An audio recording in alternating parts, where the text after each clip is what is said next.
어느 봄날 새벽, 어둑한 공원이 벼랑간 어수선해집니다.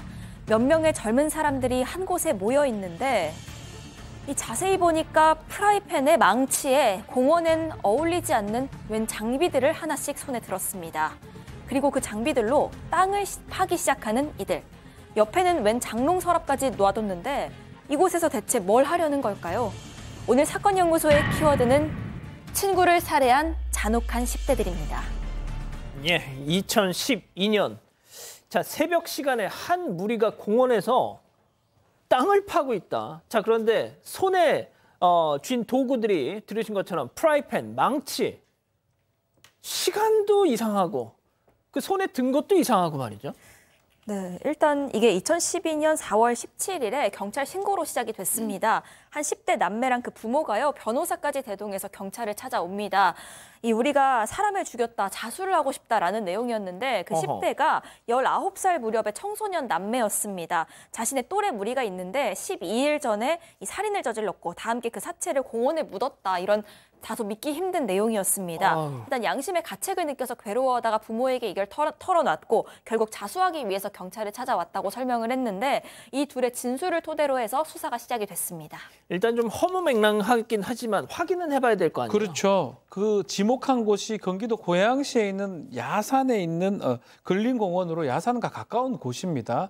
그래서 밤에 이들이 지목한 곳에 가서 시신을 지금 확인했는데 그때부터 시신을 확인하면서 상황이 긴박하게 돌아갑니다. 실제 그게 찾아냅니다. 거짓말이 아니라 진짜였군요. 예. 숨진 인물이 누군지 확인해 보니까 18살 백 모양으로 밝혀졌고 이 백 모양이 일반 고등학교 다니다가 자퇴한 뒤 대안학교를 다니는 상태인데 백 모양이 한 10일간 가출한 상태인데 집에서 별로 가출 신고를 안 했던 것 같아요. 그 이유는 그 이전에도 가출 경력이 있기 때문에 아마 돌아오지 않을까 집에서 생각을 했던 것 같고 나중에 사인을 좀 부검을 해서 확인해 보니까 과다출혈로 인한 쇼크사로 확인이 됐습니다.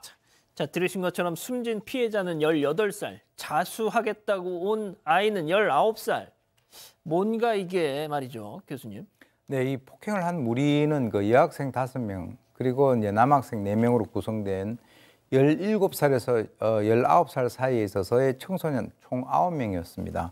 근데 이 중에서 3명은 이제 실업고등학교에 재학 중이고 나머지는 전부 다 이제 그 퇴학을 한 그런 상태였는데 이들이 이제 그 모여 살던 곳이 일행 중 한 명이 세대로 사는 고양시 덕양구 행신동에 있는 18평짜리 반지하방을 아지트로 활용을 하면서 소위 그 일종의 가출팸으로 모인 어떤 또래 집단이었죠.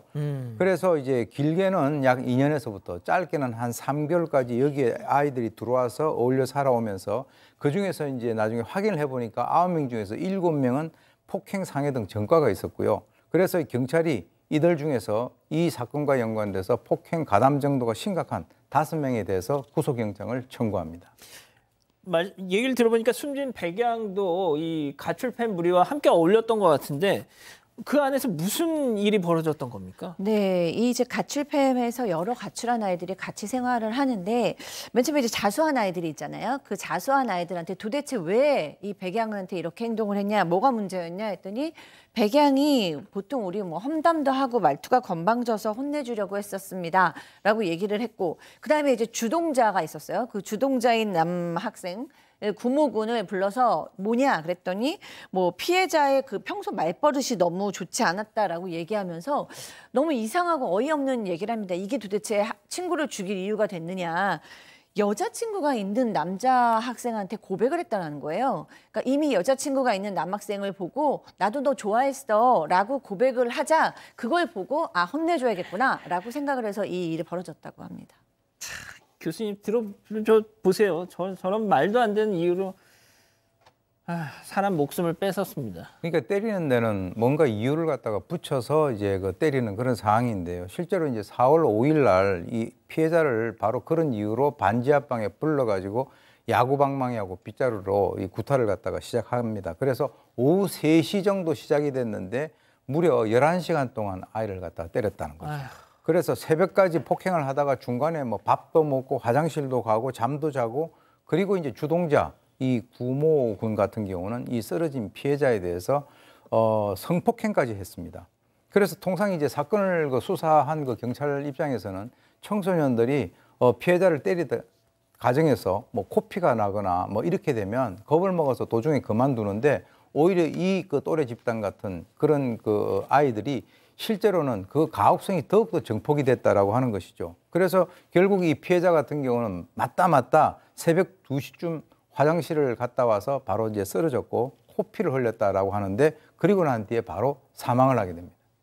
자, 더군다나 말이죠. 이 피해자가 숨진 걸 보고 신고를 하든지 그런 게 아니라 이걸 어떻게 묻을까 이걸 고민했다는 겁니다. 그렇습니다.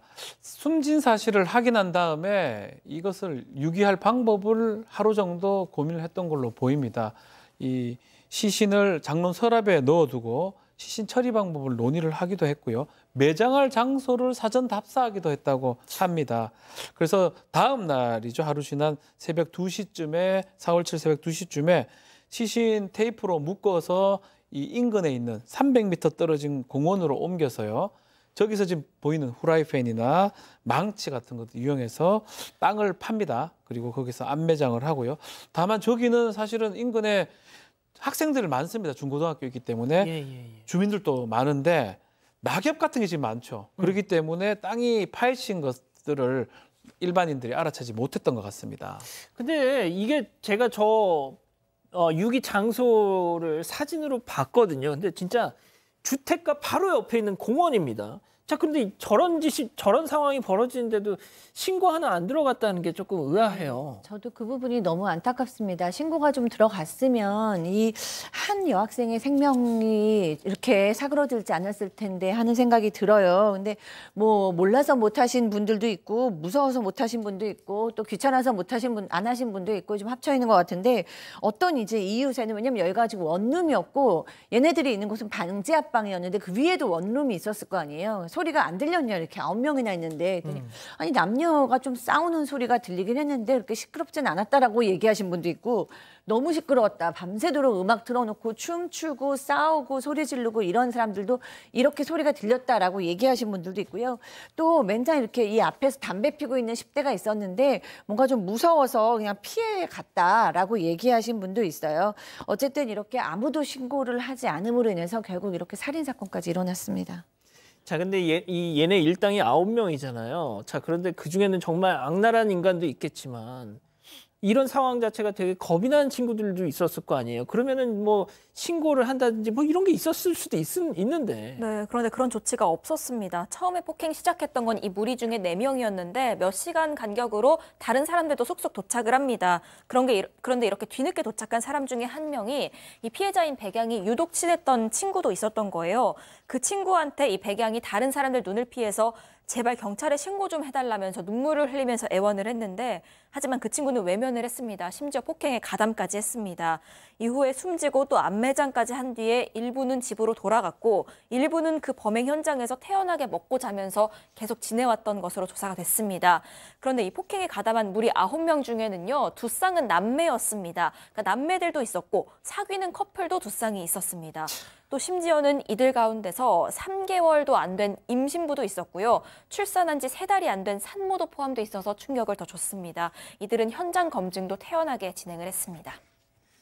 전부 10대. 근데 그 무리 중에는 임신부, 산모도 있었습니다. 지금 20대 후반, 많아야 딱 30살 됐을 애들이. 자, 일단 아직도 제가 박 변호사님께 먼저 여쭙게요. 아직도 감옥에 있습니까? 아니면 나왔습니까? 나왔을 가능성이 높은데요. 소년들입니다. 19세 미만자 소년이기 때문에 우리 소년법상 소년들은 중한 범죄를 저지른다 하더라도 장단기를 정한 부정기형을 선고를 합니다. 주동자가 이 구모군인데 구모군 같은 경우는 10년, 장기, 단기 5년을 선고를 받았습니다. 나왔네요, 그럼. 나왔다고 봐야 되겠죠. 장기라고 하더라도. 그리고 이제 이 나머지 공범 8명은 한 2년에서 9년 사이에 징역형이 선고됐다고 하고 재판부는 사실은 상당히 나쁘다. 사소한 이유로 잔인하게 성폭행도 하고 살해를 하고 사체 은닉했던 그런 부분 나쁘다고 하면서 중형을 선고한다고 했지만 소년법상에 지금 해야 됐기 때문에 거기에 맞게 선고가 된 것입니다. 자, 교수님. 나왔습니다. 주범도 다 나왔어요. 10년 꽉 채웠어도 지난해 이미 출소를 했습니다. 얘네들 아까 임신부도 있고 산모도 있다 그랬잖아요. 지금 이 방송 보고 있을 거예요. 그럴 가능성이 상당히 높습니다. 제가 사건 분석을 하면서 어떤 그 선택을 하다가 너무 잔인해서 이건 내가 하고 싶지 않다라고 얘기했었던 그 사건이 일본에서 발생됐던 이것과 굉장히 유사한 그런 사건입니다. 그 사건 자체를 갖다 보는 것만으로도 상당히 그 좀 스트레스를 받는데 그러니까 다시 말해서요, 이 정신적인 미성숙된 이런 아이들이 어른들의 간섭이 완전히 결례된 그런 환경 하에서 집단적 광기가 결합이 되면 어떤 결과로 이어지는가를 갖다가 그대로 보여주는 것이거든요. 그래서 나름대로의 룰을 갖다 만들어서 그 룰에 어긋났을 때 이런 식으로 사람을 살해하고 또 매장까지 했다라고 하는 것은 그야말로 이 성인 범죄를 갖다 뺨치는 그런 그 상황인데, 과연 지금 이제 처벌을 받고 나와서 본인들이 반성을 하고 있으면 정말 다행인데 그렇지 않으면 정말 큰일 아니겠습니까?